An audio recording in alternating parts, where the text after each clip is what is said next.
Hello everyone, कैसा चल रहा है आपका प्रिपरेशन। हम यहाँ एक बहुत ही इम्पोर्टेंट चैप्टर का स्टडी कर रहे थे जो कि है सर्कुलेटरी सिस्टम।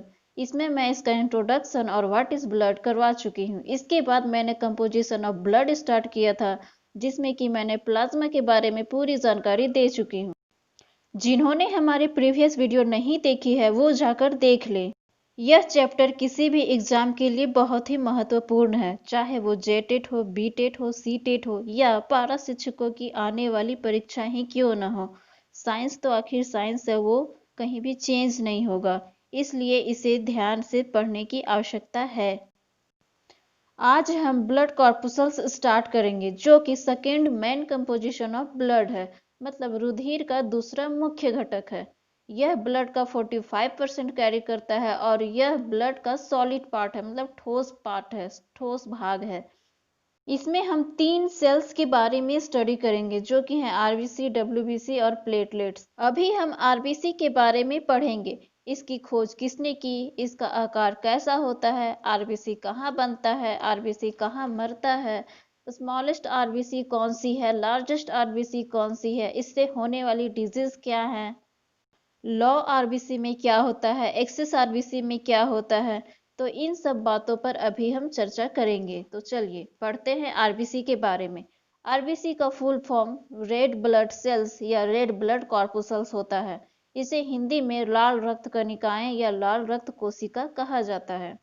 इसका डिस्कवर जो किया था वो एंट वॉन ल्यूवेनहॉक ने किया था।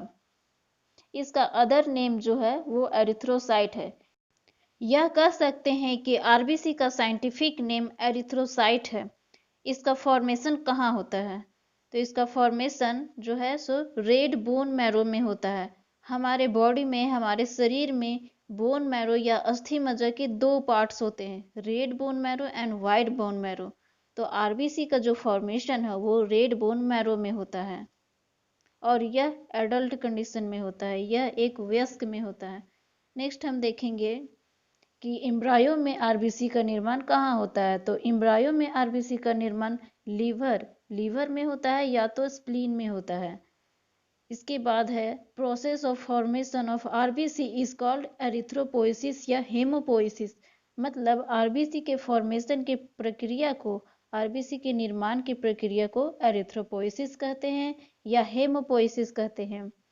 आरबीसी की जो संख्या है वो सबसे अधिक होती है, मतलब यह डब्ल्यूबीसी और प्लेटलेट्स और आरबीसी, यदि ये तीनों में देखा जाए तो आरबीसी की संख्या सबसे अधिक होती है। वहीं पर इसका हम देखेंगे कि साइज जो है, ये साइज इसका स्मॉलेस्ट होता है, मतलब सबसे छोटा इसका साइज होता है। मतलब सबसे स्मॉल ब्लड सेल जो है वो आरबीसी ही है। नेक्स्ट हम देखेंगे कि इन तीनों ब्लड सेल्स की क्वांटिटी और साइज के अनुसार इसको इस प्रकार दर्शाया जा सकता है। जैसे क्वांटिटी में सबसे अधिक मात्रा, अभी मैंने कहा कि आरबीसी की जो संख्या है वो सबसे अधिक होती है, इसलिए इसका क्वांटिटी में सबसे अधिक मात्रा आरबीसी की होगी, उसके बाद प्लेटलेट्स की होगी, उसके बाद डब्ल्यूबीसी की होगी। नेक्स्ट इसका साइज में हम देखेंगे कि डब्ल्यूबीसी का जो साइज है वो सबसे बड़ा होगा, क्योंकि ये संख्या में सबसे कम है तो इसका जो साइज है वो सबसे बड़ा होगा। उसके बाद इससे छोटा साइज प्लेटलेट्स का होगा, उसके बाद आरबीसी का होगा। अगला, मेल में जो आरबीसी की संख्या है वो 4.5 से 5.5 मिलियन आरबीसी पर 100 ml हेमोग्लोबिन में होता है। मतलब 100 ml हेमोग्लोबिन में आरबीसी की जो संख्या है वो मेल में 4.5 से 5.5 मिलियन तक हो सकता है। फीमेल में यह संख्या 4 से लेकर 4.5 मिलियन आरबीसी पर 100 ml ऑफ एचबी में हो सकता है। नेक्स्ट हम देखेंगे कि आरबीसी का लाइफ स्पैन, इसका जीवन काल कितने दिन का होता है। तो इसका जीवन काल 120 डेज का होता है। RBC dead in spleen and liver. RBC का हमने फॉर्मेशन देखा कि रेड बोन मैरो में होता है।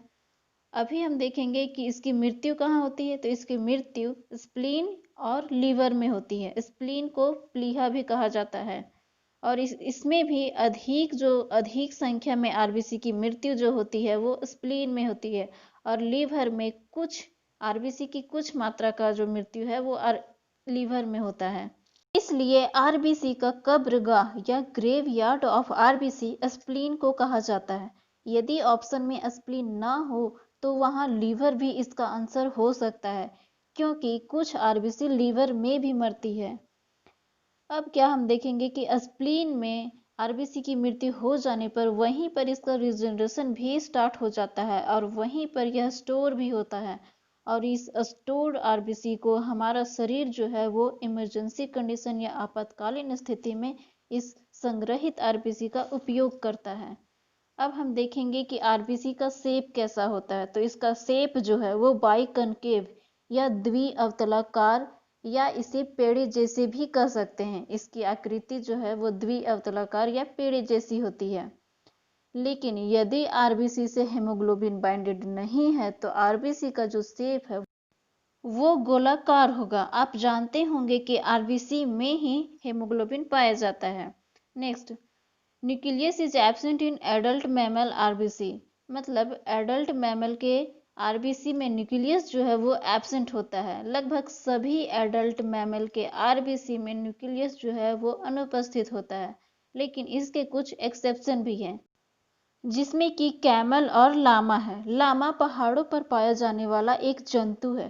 कैमल और लामा ऐसे एडल्ट मैमल हैं जिनके की आरबीसी में न्यूक्लियस पाया जाता है। नेक्स्ट हम देखेंगे, some time RBC is called brainless cell. कभी कभी आरबीसी को ब्रेनलेस सेल कहा जाता है। क्यों कहा जाता है? क्योंकि इसमें न्यूक्लियस एब्सेंट होता है और न्यूक्लियस को ही माना जाता है कि पूरे सेल को रेगुलेट करने का काम या पूरे सेल को मेंटेन करने का काम न्यूक्लियस करता है। और आरबीसी में हमने क्या देखा कि आरबीसी में न्यूक्लियस ही एब्सेंट होता है, इसलिए इसे ब्रेनलेस सेल भी कहा जाता है। Next, largest RBC in universe. हमारे ब्रह्मांड में, हमारे यूनिवर्स में सबसे बड़ी जो आरबीसी है वो किसकी होती है? तो ये होती है प्यूमा की, जो कि एक एम्फीबियन है। एम्फीबियन से आप भली भांति परिचित होंगे, वे जो कि जल और थल दोनों में विचरण कर सकते हैं। अब हम देखेंगे कि लार्जेस्ट आरबीसी इन मैमल। मैमल्स में, स्तनपायी में या स्तनधारी में सबसे बड़ी आरबीसी जो है वो किसकी होती है? तो वो एलिफेंट की होती है। नेक्स्ट, सबसे छोटी आरबीसी हमारे पूरे यूनिवर्स में या मैमल में, यहाँ पर दोनों के लिए एक ही आंसर है। पूरे यूनिवर्स में या पूरे मैमल में सबसे छोटी आरबीसी जो होती है वो मस्क डियर, जिसे कि कस्तूरी हिरन भी कहा जाता है, उसकी होती है। नेक्स्ट, आरबीसी का जो कलर है वो रेड होता है और ये जो होता है वो हेमोग्लोबिन पिगमेंट के कारण होता है। उसके बाद हम नेक्स्ट देखेंगे फंक्शन ऑफ आरबीसी। तो आरबीसी का जो कार्य है वो है ऑक्सीजन और CO2, कार्बन डाइऑक्साइड और ऑक्सीजन को ट्रांसपोर्ट करने का काम है। आरबीसी में ही हेमोग्लोबिन होता है और हेमोग्लोबिन का ही मेन कार्य जो है वो है ऑक्सीजन और कार्बन डाइऑक्साइड ट्रांसपोर्ट करना। हम अपने वायुमंडल से, एयर से ऑक्सीजन सबसे पहले हम किसके द्वारा लेते हैं? तो हम ऑक्सीजन सबसे पहले अपने नोज के द्वारा ग्रहण करते हैं। अपने नाक के द्वारा ऑक्सीजन लिए, फिर ये हमारे विंड पाइप या ट्रैकिया के द्वारा हमारे लंग्स तक पहुंचता है और लंग्स में जा करके इसको ब्लड मिलता है। ब्लड में जो उपस्थित हेमोग्लोबिन है वहां इस ऑक्सीजन को यह भेज देता है और फिर ये ऑक्सीजन जो है ब्लड, हेमोग्लोबिन जो है वो ब्लड में ही है, तो ऑक्सीजन जो है वो हेमोग्लोबिन में गया, मतलब ब्लड में गया और ब्लड के द्वारा, ब्लड की मदद से ये हमारे शरीर के हर एक ऑर्गन्स के पास गया, हर एक सेल्स के पास गया और सेल्स के पास जा करके ग्लूकोज जो है वो इस ऑक्सीजन के साथ रिएक्ट करता है, इस ऑक्सीजन के साथ रिएक्शन करता है और कार्बन डाइऑक्साइड प्लस जल प्लस एनर्जी का निर्माण करता है। यहाँ पर हमारा जो वाटर है और एनर्जी, ये जो है हमारे शरीर के लिए इम्पॉर्टेंट है, परंतु ये जो कार्बन डाइऑक्साइड का यहाँ पर भी निर्माण हुआ वो हमारे बॉडी के लिए इम्पॉर्टेंट नहीं है, तो इसे हम वापस हेमोग्लोबिन में भेजेंगे। हेमोग्लोबिन में गया मतलब ब्लड में गया और फिर जिस रास्ते से ऑक्सीजन हमारे शरीर तक आया उसी रास्ते से कार्बन डाइऑक्साइड जो है वो हमारे शरीर से बाहर चला जाएगा। मतलब यहाँ पर सेल्स के पास कार्बन डाइऑक्साइड बना, फिर वो हेमोग्लोबिन के पास गया, हेमोग्लोबिन में मिलते ही मतलब ब्लड में चला गया, उसके बाद ये लंग्स के पास जाएगा, फिर वहां से ट्रैकिया में आएगा, फिर ट्रैकिया के बाद ये नोज में जाएगा और नोज से हम इसको बाहर की तरफ छोड़ देंगे। हमारा जो ये कार्बन डाइऑक्साइड है ये लगभग 75% जो है वो हमारे नाक के द्वारा, हमारे नोज के द्वारा बाहर चला जाता है, और 25% जो कार्बन डाइऑक्साइड है वो वाटर के साथ मिल करके कार्बोनिक एसिड का फॉर्मेशन करता है।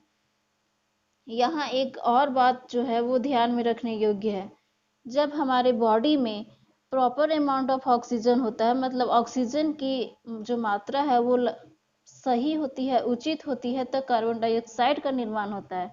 लेकिन यदि हमारे शरीर में ऑक्सीजन की मात्रा कम होगी तो उस समय कार्बन मोनोऑक्साइड का निर्माण होता है, और कार्बन मोनोऑक्साइड बहुत ही हानिकारक है, क्योंकि ये जो है वो ग्लूकोज के साथ रिएक्ट नहीं करता है, और जिसकी वजह से न जल बनता है और ना ही एनर्जी का फॉर्मेशन होता है।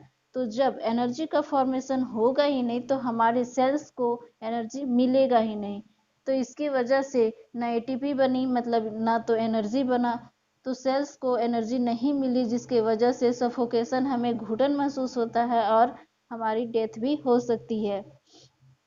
नेक्स्ट हम देखेंगे कि विटामिन B6 जो है वो आरबीसी के प्रोडक्शन में, आरबीसी के निर्माण में सहायक है, हेल्पफुल है।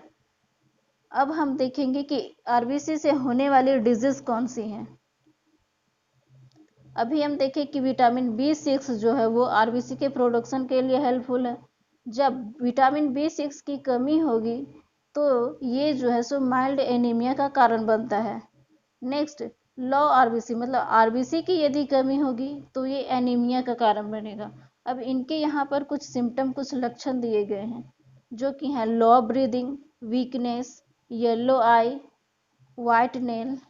यहाँ पर मतलब एनीमिया का जो लक्षण है वो उसमें ये हमें दिखाई देगा कि हमें सांस लेने में तकलीफ होगी, हमें कमजोरी महसूस होगी, हमारी आंखें पीली पड़ जाएंगी, हमारे जो नाखून है वो सफेद होने लगेंगे।